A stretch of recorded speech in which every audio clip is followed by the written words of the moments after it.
Stumble, Virtue, Vice, and the Space Between covers a number of virtues. I'm going to talk about the virtue of gratitude and my brother, the rock star. My idea of a good evening these days is listening to Mozart's Mass in C minor, praying Compline, and going to bed at 8.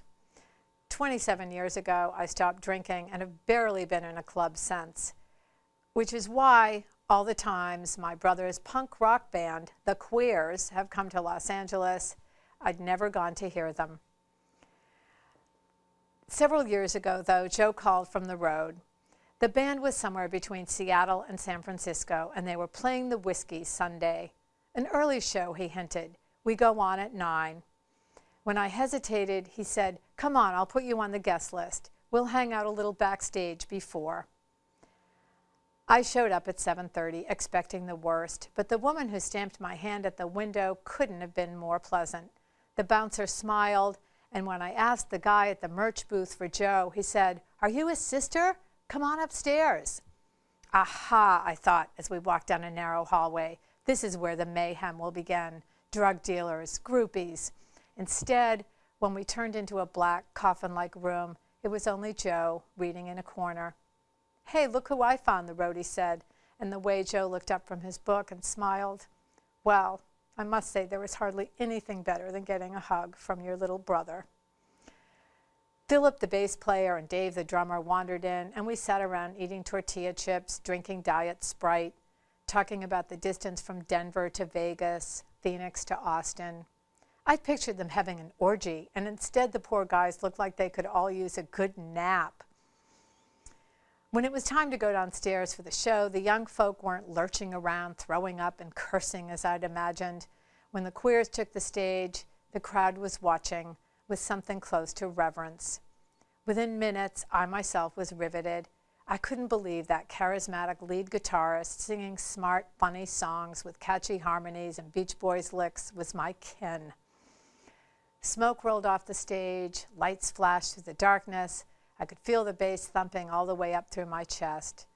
Suddenly, Joe was saying, "I'd like to dedicate this song to my sister, Heather." And for a while, we were all one. The music did what all music that is written and played from the heart does, whether it is Mozart's Mass in C minor or Get a Life and Live It, Loser. It transported us. Outside afterwards, a wind was blowing up as the band hustled equipment out the side door. Joe stood in the sallow neon light as the fans gathered round. "We came from Orange County, from Santa Barbara, all the way from Chicago." They said, "Hey, Joe, will you sign my T-shirt, my CD, this can of Bud?" I thought about how much Joe has to love what he's doing to drive 8, 10, 16 hours for an hour-long show. I thought about the passion it takes to spend 20 years on sidewalks and cheap hotels, lugging amps in and out of a van, setting up and breaking down. I thought, I can't believe I never came before. And already Joe was saying, "Hey, thanks so much, Head. That was great, but we better shove off." So I hugged everyone goodbye. Philip, Dave, Billy the roadie. "Good luck, take care, drive careful, thank you, thank you, thank you." And then they were gone. Joe at the wheel, down Sunset to the 101 and the 10 East, Petaluma last night, LA today, Tucson tomorrow. I stood there a long time in the neon glow of sunset after the van had disappeared. It was only afterward I thought I should have asked Joe for his autograph myself. I'm Heather King. Thanks for paying attention to my stumblings.